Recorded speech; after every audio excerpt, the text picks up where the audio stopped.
점점 미국에서 한국을 향한 비판의 목소리가 커지면서 미국 내 여론이 악화되고 있는데요. 이에 한 미국 대학생이 직접 한국을 방문해 진실을 확인해 보겠다며 태국을 거쳐 한국으로 향했지만 돌아온 후 그녀가 보인 반응은 모두의 예상과 완전히 달랐는데요.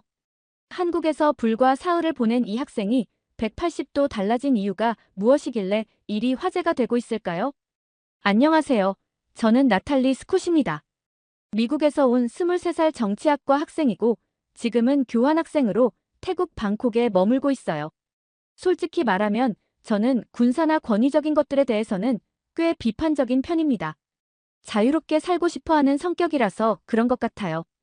어릴 때부터 규칙이나 제약이 싫었거든요. 부모님도 항상 저를 자유로운 아이라고 하셨죠. 이 이야기는 제가 태국에서 열린 안보 세미나에 참석했던 날부터 시작됩니다. 사실 그때까지만 해도 저는 군대라는 시스템 자체를 그렇게 심각하게 생각해 본 적이 없었어요. 미국은 지원제니까 선택의 문제라고 생각했거든요. 하지만 그날 세미나에서 들은 이야기는 제 생각을 완전히 바꿔놓았습니다. 세미나가 열린 곳은 방콕 시내의 큰 호텔이었어요. 국제 안보와 평화에 관한 주제였는데 동남아시아 각국의 교환학생들과 현지 관계자들이 모여 있었습니다. 저는 그냥 학점을 위해서 참석한 거였어요. 정치학과 학생이니까 이런 세미나는 꽤 도움이 될 거라고 생각했거든요. 세미나 발표자는 파시시라는 태국 국방홍보청 실장이었어요. 50대 중반쯤 되어 보이는 남자였는데 첫인상은 꽤 지적이고 신뢰감이 있어 보였습니다. 처음엔 그냥 평범한 국제안보 관련 강연인 줄 알았는데 파시시 한국의 병역 시스템에 대해 이야기를 꺼내기 시작했습니다. 그런데 그 톤이 뭔가 이상했어요. 마치 조롱하듯이 말하는 거예요. 여러분, 한국은 아직도 2년 동안 인간을 로봇으로 만들죠. 그게 발전입니까? 파시세 말을 들으면서 저도 모르게 고개를 끄덕이고 있었습니다. 21세기에 아직도 강제로 군대를 보내는 시스템이 존재한다는 게 신기했거든요. 주변에 앉아있던 다른 교환학생들도 비슷한 반응을 보였어요. 특히 유럽에서 온 학생들은 더욱 놀라워하는 것 같았습니다. 저는 그 순간 손을 들고 질문했어요. 정말 그런 시스템이 아직도 필요한가요? 현대 사회에서 개인의 자유를 제한하는 건 시대착 오적이지 않나요? 파시스는 제 질문에 만족스러워하며 미소를 지었습니다. 그리고 더욱 신나게 한국의 병역 시스템을 비판하기 시작했어요.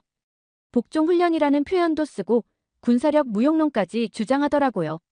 저는 그때만 해도 그의 말이 타당하다고 생각했습니다. 실제로 현대전에서 개인의 무력이 얼마나 의미가 있을까 하는 생각도 들었거든요. 한국의 젊은이들은 가장 소중한 시기를 무의미한 규율 훈련으로 낭비하고 있습니다. 이런 시스템이 과연 국가 발전에 도움이 될까요? 파시세 말에 세미나장 분위기가 점점 더 한국의 병역 시스템을 비판하는 쪽으로 흘러갔어요. 저도 그 흐름에 완전히 동조하고 있었습니다. 사실 그때까지 저는 한국에 대해 잘 모르고 있었거든요. 케이팝이나 드라마 정도만 알고 있었을 뿐이었어요. 세미나가 끝나고 나서도 파시스는 계속해서 교환학생들에게 한국 병역 제도를 풍자한 자료들을 나눠줬어요. 그 자료들을 보면서 저는 점점 더 확신을 갖게 되었습니다. 한국이라는 나라가 아직도 과거의 권위주의적 시스템에 갇혀 있다고 말이죠. 자료에는 한국 군대의 엄격한 위계 질서와 규율들이 과장되게 묘사되어 있었어요. 진짜 그런 시스템이 아직 존재한다면 직접 가서 보고 비웃어줘야겠네요. 저는 그날 밤 룸메이트에게 이렇게 말했습니다. 물론 그때는 농담 반, 진담 반이었어요. 하지만 지금 생각해보면 그 말이 제 인생을 바꿔놓은 시작점이었던 것 같습니다. 저는 그 순간까지도 제가 얼마나 편견에 사로잡혀 있었는지 전혀 몰랐거든요. 룸메이트는 제 말을 듣고 웃으면서 말했어요. 정말 가볼 생각이야? 저는 자신있게 대답했습니다. 왜 안 되겠어? 직접 보면 더 확실하게 비판할 수 있을 텐데. 그런데 지금 와서 생각해보니 그때 제가 얼마나 오만했는지 깨닫게 됩니다. 그날 밤 저는 한국의 병역 시스템에 대해 더 자세히 알아보려고 인터넷을 뒤져봤어요. 하지만 대부분의 정보들이 파시시 말한 것과 비슷한 논조였습니다.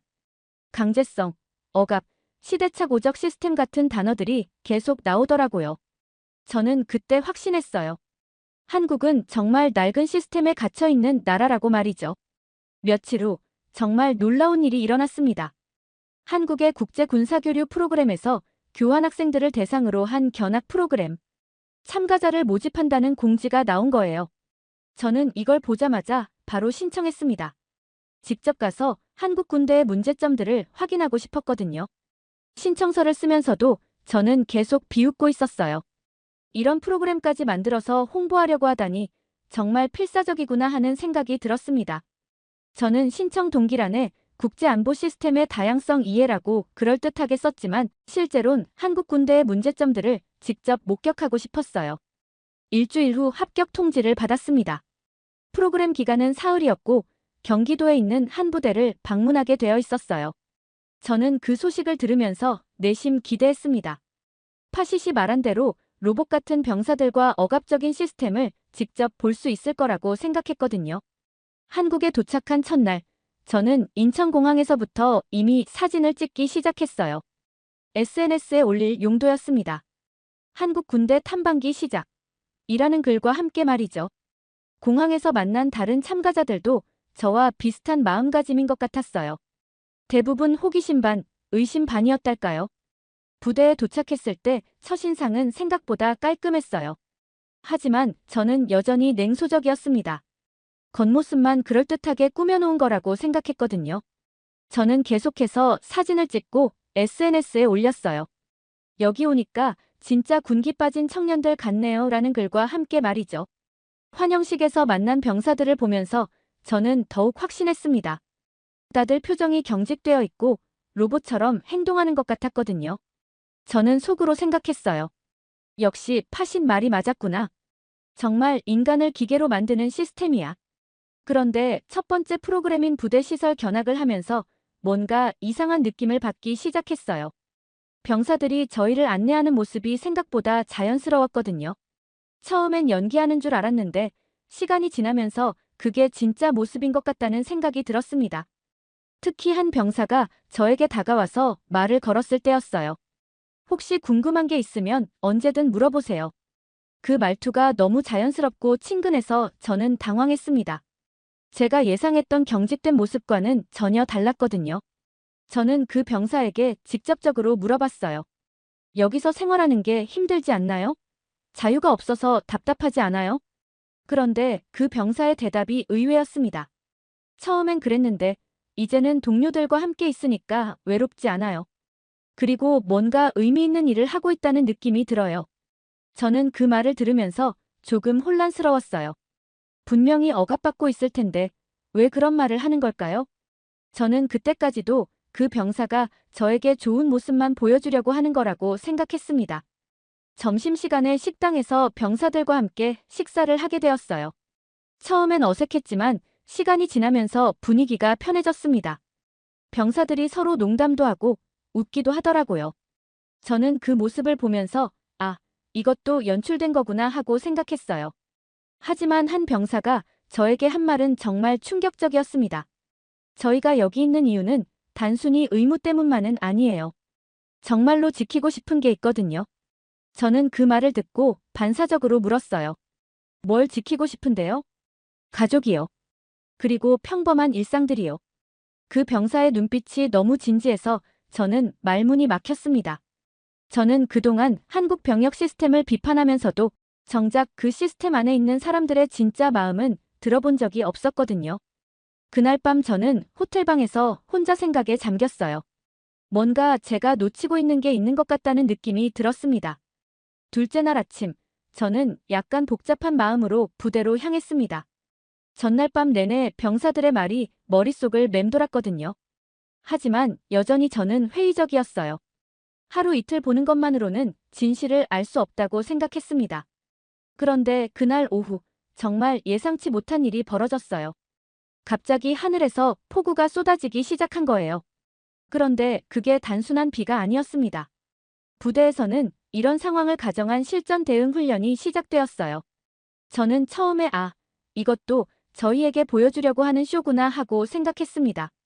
하지만 시간이 지나면서 그게 진짜 훈련이라는 걸 깨달았어요. 병사들의 움직임이 너무 자연스럽고 체계적이었거든요. 마치 평소에 계속 해왔던 것처럼 말이죠. 가장 인상적이었던 건 한 병사가 의무병을 도와서 부상자 구조 훈련을 하는 모습이었어요. 그 병사는 비에 흠뻑 젖으면서도 전혀 개의치 않는 것 같았습니다. 오히려 더 집중하고 있었어요. 저는 그 모습을 보면서 뭔가 가슴이 뜨거워지는 걸 느꼈습니다. 그때 이준수라는 중령이 저에게 다가왔어요. 어떠세요? 저희 병사들 모습이 어떻게 보이시나요? 저는 솔직하게 대답했습니다. 생각보다 진지하네요. 하지만 이게 정말 필요한 일일까요? 이준수 중령은 잠시 생각하더니 차분하게 말했어요. 저희는 전쟁을 피하되 국민을 지킬 준비는 멈추지 않습니다.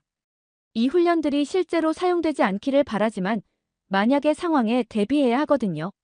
저는 그 말을 들으면서 뭔가 깨달았어요. 지금까지 저는 군대를 전쟁을 위한 조직이라고만 생각했는데 실제로는 전쟁을 방지하기 위한 조직이기도 하다는 걸 말이죠. 그런데 아직도 완전히 납득되지는 않았어요.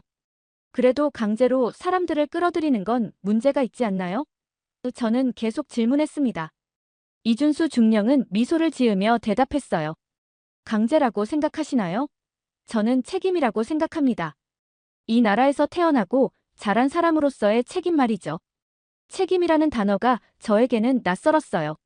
저는 지금까지 개인의 자유와 권리에 대해서만 생각해왔거든요.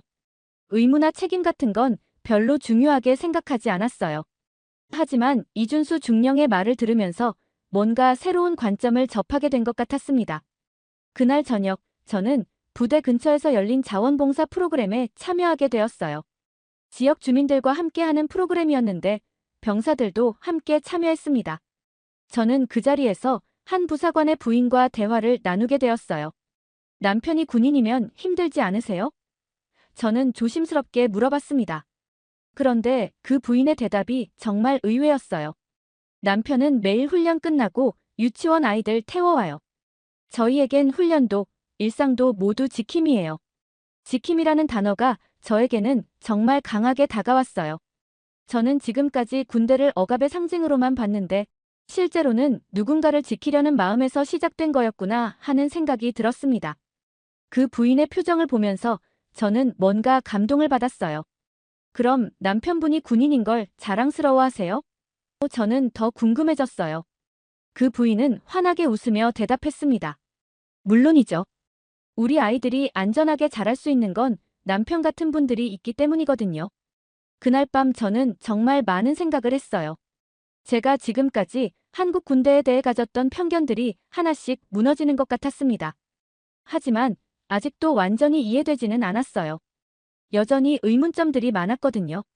셋째 날, 저는 용기를 내서 병사들에게 직접 질문해 보기로 했습니다. 더 이상 겉핥기식으로 관찰하고 싶지 않았어요. 진짜 그들의 마음을 알고 싶었거든요. 아침 훈련이 끝나고 쉬는 시간에 저는 어제 만났던 병사에게 다가갔어요. 정말 솔직하게 말해주세요. 왜 이렇게 열심히 해요? 강제로 시키는 거 아닌가요?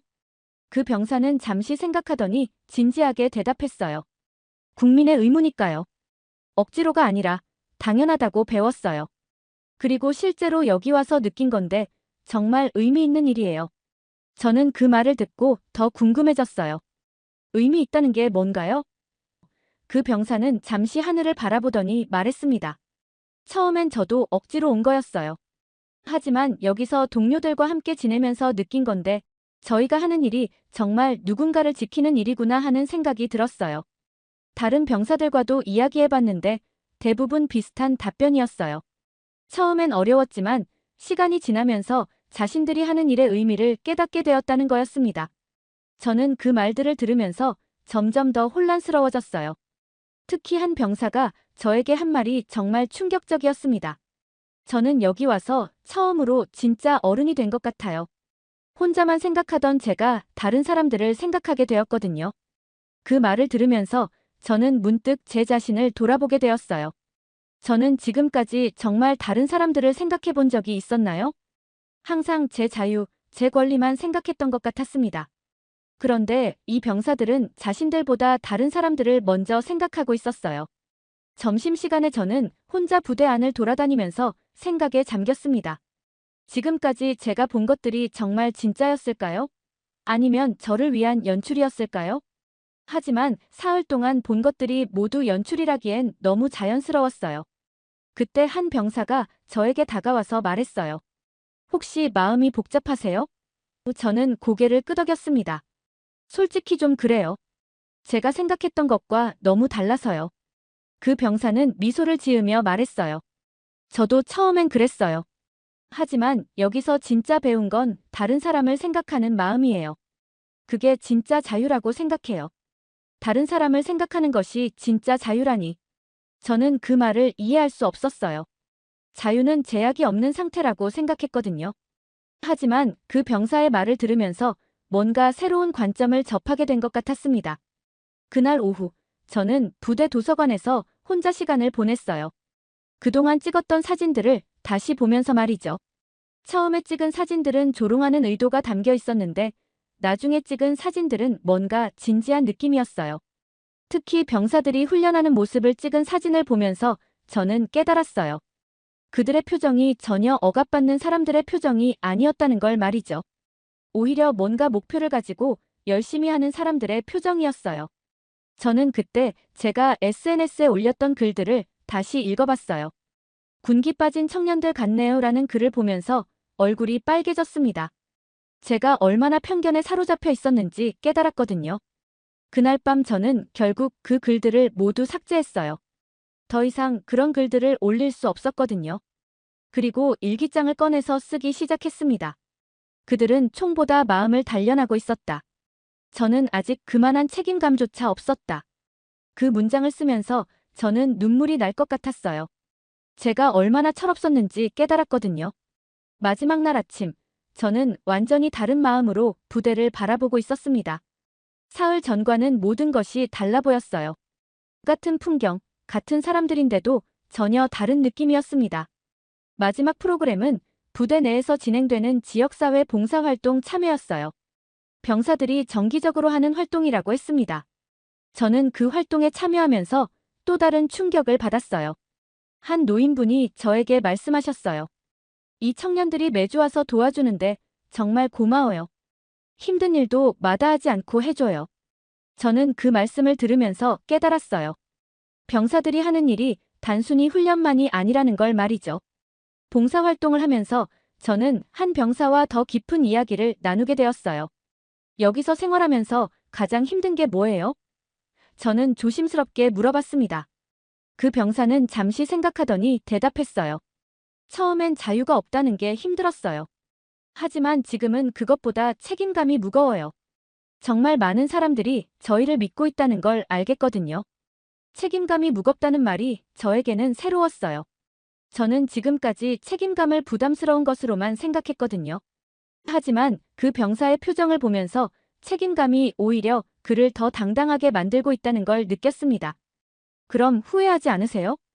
저는 더 궁금해졌어요. 그 병사는 확신에 찬 목소리로 대답했습니다. 전혀요. 오히려 여기 와서 진짜 제가 누구인지 알게 되었어요. 그 말을 들으면서 저는 문득 궁금해졌어요. 과연 저는 진짜 제가 누구인지 알고 있을까요? 지금까지 저는 자유롭게 살겠다고 했지만 정작 제가 진짜 원하는 게 뭔지는 모르고 있었던 것 같았습니다. 봉사활동이 끝나고 저는 이준수 중령과 마지막 대화를 나누었어요. 사흘 동안 어떠셨어요? 그가 물어봤습니다. 저는 솔직하게 대답했어요. 정말 많은 걸 배웠습니다.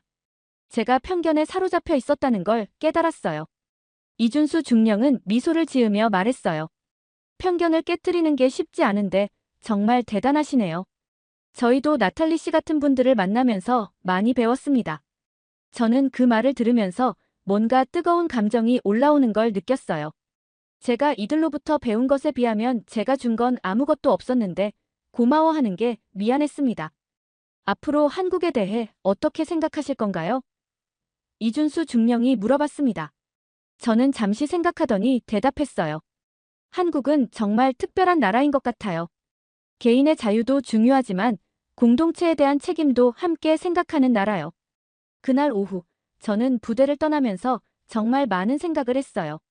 사흘 전 이곳에 왔을 때와는 완전히 다른 마음이었습니다. 그때는 비웃으러왔는데 지금은 존경하는 마음으로 떠나고 있었어요. 공항으로 가는 차 안에서 저는 창밖을 바라보면서 생각했어요. 한국의 젊은이들이 군대에서 배우는 건 단순히 군사훈련만이 아니라 다른 사람을 생각하는 마음이구나 하는 것을 말이죠. 그리고 저는 깨달았어요. 진짜 자유란 아무런 제약이 없는 상태가 아니라 다른 사람들과 함께 살아가면서 서로를 배려하는 마음을 갖는 것이구나 하는 걸 말이죠. 한국을 떠나는 비행기 안에서 저는 계속해서 지난 사흘을 떠올렸습니다. 창밖으로 보이는 한국의 풍경을 보면서 가슴이 뭉클해졌어요. 이 나라의 젊은이들이 얼마나 성숙한 마음을 가지고 있는지 이제야 알 것 같았습니다. 저는 노트북을 꺼내서 그동안의 경험을 정리해보기로 했어요. 처음엔 단순히 여행 기록 정도로 생각했는데 쓰다 보니 제 인생에서 가장 중요한 경험담이 되고 있었습니다. 한국 군대에서 만난 병사들은 제가 생각했던 것과 완전히 달랐습니다. 그들은 억압받는 사람들이 아니라 다른 사람들을 위해 기꺼이 자신을 희생할 줄 아는 사람들이었어요. 그 문장을 쓰면서 저는 또다시 감정이 올라왔어요. 제가 그들에게 얼마나 큰 편견을 가지고 있었는지 생각하니까 부끄러웠거든요. 태국으로 돌아가는 비행기 안에서 저는 파시시 했던 말들을 다시 생각해봤어요. 2년 동안 인간을 로봇으로 만든다는 그의 말이 얼마나 잘못된 것인지 이제야 알겠더라고요. 실제로는 그 반대였어요. 한국 군대는 개인주의적인 청년들을 성숙한 시민으로 만들어주는 곳이었습니다. 저는 그때 결심했어요. 태국으로 돌아가면 파시색에 제가 본 진실을 말해주겠다고 말이죠. 더 이상 한국에 대한 잘못된 편견이 퍼지는 걸 두고 볼 수 없었어요. 비행기가 방콕에 도착했을 때 저는 완전히 다른 사람이 되어 있었습니다. 겉으로는 같아 보였지만 마음속은 완전히 바뀌어 있었어요. 한국에서 배운 것들이 제 안에서 계속 울리고 있었습니다. 룸메이트가 저를 맞이하며 물어봤어요. 어땠어? 예상한 대로였어? 저는 잠시 말을 고르더니 대답했습니다. 완전히 달랐어. 정말 많은 걸 배웠어. 룸메이트는 제 표정을 보고 놀란 것 같았어요. 뭔가 많이 변한 것 같은데. 저는 고개를 끄덕이며 말했어요. 응, 정말 많이 변했어. 좋은 쪽으로 말이야. 그날 밤 저는 혼자 방에서 한국에서 찍은 사진들을 다시 봤어요. 처음에는 조롱의 의도로 찍었던 사진들이 이제는 감동적으로 보였습니다. 병사들의 진지한 표정, 훈련하는 모습, 봉사활동하는 모습들이 모두 아름다워 보였어요. 저는 그때 깨달았어요. 제가 한국에서 본 것은 단순히 군사훈련이 아니라 한 사회가 어떻게 책임감 있는 시민을 키워내는가 하는 과정이었다는 걸 말이죠. 며칠 후 저는 파식과 만날 기회가 있었어요. 그는 저에게 한국 방문이 어땠는지 물어봤습니다. 저는 예상하고 있던 비웃음 섞인 이야기를 기다리고 있는 것 같았어요. 어떠셨어요? 제가 말한 대로였죠? 파시시 자신만만하게 물어봤습니다. 저는 잠시 침묵했다가 차분하게 대답했어요. 아니에요. 당신이 말한 것과는 완전히 달랐습니다. 파시의 표정이 순간 굳어졌어요. 무슨 말씀이신가요? 저는 똑바로 그의 눈을 바라보며 말했습니다. 한국 군대는 사람을 로봇으로 만드는 곳이 아니었어요. 오히려 진짜 인간으로 만들어주는 곳이었습니다. 제가 한국에서 경험한 모든 것들을 파시색에 설명했어요. 병사들의 진심, 그들이 가진 책임감, 다른 사람을 생각하는 마음 등을 말이죠. 하지만 파시스는 끝까지 제 말을 믿으려 하지 않았어요. 그건 분명히 보여주기 위한 연출이었을 겁니다. 파시시 고집스럽게 말했어요. 저는 고개를 저으며 대답했습니다. 사흘 동안 모든 게 연출일 수는 없어요. 제가 본 건 진짜였습니다. 그날 이후로 저는 파식과는 거리를 두게 되었어요. 더 이상 그의 편견에 동조할 수 없었거든요. 대신 저는 다른 교환학생들에게 제가 경험한 진실을 나누기 시작했습니다. 한국 방문 이후 몇 주가 지나면서 저는 제 자신에게 계속 질문하게 되었어요. 나는 뭘 지키고 살았나? 이 질문이 머릿속을 떠나지 않았습니다. 한국 병사들은 자신들이 지키고자 하는 것이 명확했어요. 가족, 친구, 평범한 일상, 그리고 자신들이 사랑하는 모든 것들 말이죠. 하지만 저는 과연 무엇을 위해 살고 있었을까요? 저는 그동안 자유만을 추구해왔어요. 하지만 그 자유가 정말 의미 있는 건지 의문이 들기 시작했습니다. 아무런 책임도 지지 않는 자유가 과연 진짜 자유일까요? 태국에서의 일상으로 돌아왔지만 저는 예전과 같지 않았어요.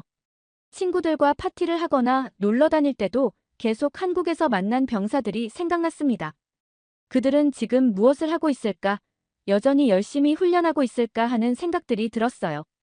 어느 날 저는 SNS를 보다가 깜짝 놀랐어요. 제가 한국에 가기 전에 올렸던 조롱하는 글들이 아직 몇 개 남아 있었거든요. 저는 급히 그 글들을 모두 삭제했습니다. 더 이상 그런 글들을 남겨둘 수 없었어요. 그리고 저는 새로운 글을 썼어요. 한국에서 정말 소중한 걸 배웠습니다. 진짜 자유는 책임과 함께 온다는 것을요. 하지만 곧 그 글도 지웠어요. 아직 제 마음을 제대로 표현할 단어를 찾지 못했거든요. 저는 그날 밤 일기장을 꺼내서 긴 글을 썼어요. 한국에서의 경험, 제가 느낀 변화, 그리고 앞으로 어떻게 살아가고 싶은지에 대해서 말이죠. 저는 한국에서 진짜 어른이 무엇인지 배웠습니다. 어른이란 자신만을 생각하는 사람이 아니라 다른 사람들을 생각할 줄 아는 사람이라는 것을요. 그 문장을 쓰면서 저는 눈물이 났어요. 제가 얼마나 철없었는지, 그리고 한국 병사들이 얼마나 성숙한지 다시 한번 깨달았거든요. 며칠 후, 저는 정치학과 교수님과 상담을 하게 되었어요. 교수님은 제가 한국에서 돌아온 후 많이 변한 것 같다고 하셨습니다. 뭔가 더 진지해진 것 같은데 무슨 일이 있었나요? 저는 교수님께 한국에서의 경험을 자세히 말씀드렸어요. 처음에 가졌던 편견부터 시작해서 실제로 본 것들, 그리고 제가 느낀 변화까지 모든 것을 말이죠. 교수님은 제 이야기를 끝까지 들으신 후 말씀하셨어요. 정말 귀한 경험을 했구나. 편견을 깨트리는 게 쉽지 않은데 정말 대단해. 그리고 덧붙이셨습니다. 이제 내가 할 일은 이 경험을 어떻게 활용할 것인가야. 그 말씀을 듣고 저는 깨달았어요. 제가 한국에서 배운 것들을 그냥 제 안에만 간직하고 있을 게 아니라 다른 사람들과도 나눠야 한다는 걸 말이죠. 저는 그날부터 한국에 대한 올바른 정보를 알리는 일을 시작했어요. 처음엔 작은 것부터 시작했습니다. 교환학생 모임에서 제 경험을 나누고 한국에 대한 잘못된 편견들을 바로잡는 일부터 말이죠.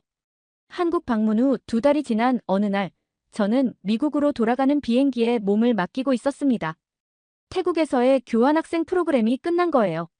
하지만 제 마음속에는 여전히 한국에서의 경험이 생생하게 남아 있었습니다. 비행기 창가에 앉아서 저는 마지막 편지를 쓰기 시작했어요. 누구에게 보낼 편지인지는 정하지 않았지만 제 마음을 정리하고 싶었거든요. 사랑하는 가족과 친구들에게. 저는 이번 여행에서 정말 소중한 것을 배웠습니다.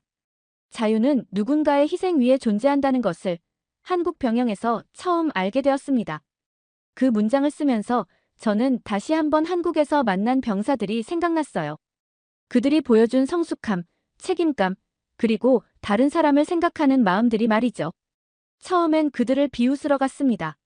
시대착오적인 시스템에 갇힌 불쌍한 사람들이라고 생각했거든요. 하지만 제가 틀렸어요. 그들은 저보다 훨씬 자유로운 사람들이었습니다. 저는 펜을 잠시 멈추고 창밖을 바라봤어요. 구름 위로 떠오르는 해가 정말 아름다웠습니다. 마치 새로운 시작을 알리는 것 같았어요. 진짜 자유란 아무것도 하지 않을 자유가 아니라 의미 있는 일을 할 자유라는 걸 배웠습니다. 그리고 그 의미 있는 일이란 바로 다른 사람들을 생각하고 지키려는 마음에서 나온다는 것도요. 한국에서 만난 이준수 중령의 말이 다시 생각났어요.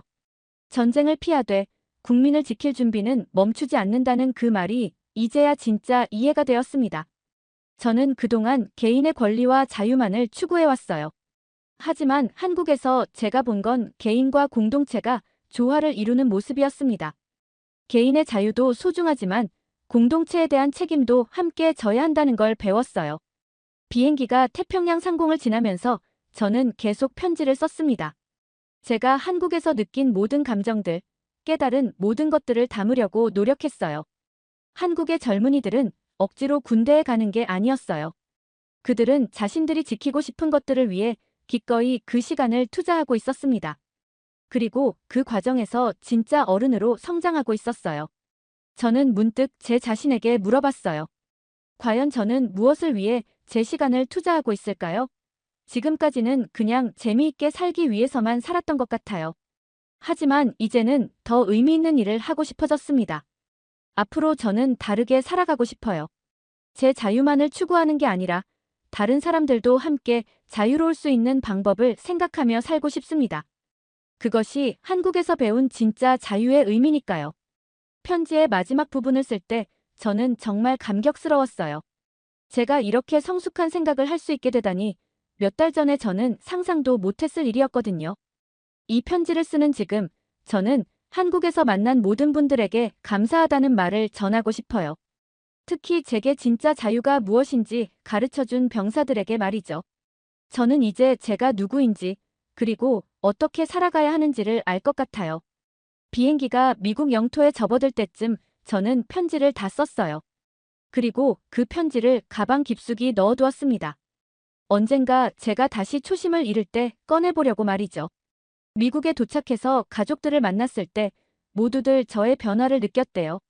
뭔가 더 어른스러워진 것 같다는 말을 많이 들었습니다. 저는 그 말을 들으면서 뿌듯했어요. 정말로 제가 성장했다는 증거였으니까요. 지금 저는 정치학 공부를 계속하면서 언젠가 국제관계 분야에서 일하고 싶다는 꿈을 갖게 되었어요. 특히 서로 다른 문화와 시스템을 가진 나라들이 이해할 수 있도록 돕는 일을 하고 싶습니다. 그리고 기회가 된다면 다시 한국을 방문하고 싶어요. 이번에는 비웃으러 가는 게 아니라 더 많은 것을 배우러 가고 싶습니다. 한국이라는 나라가 그리고 그 나라의 젊은이들이 얼마나 멋진지 더 많은 사람들에게 알리고 싶거든요. 한국에서의 사흘이 제 인생을 바꿔놓았습니다. 편견을 가지고 갔다가 진실을 발견하고 돌아온 여행이었어요. 그리고 그 여행을 통해 저는 진짜 어른이 되는 길을 찾았습니다. 지금까지의 사연 어떻게 들으셨나요? 재밌게 들으셨다면 댓글로 남겨주세요. 추첨을 통해 커피 쿠폰들 보내드립니다. 다음에 더 재밌는 사연으로 돌아올게요. 감사합니다.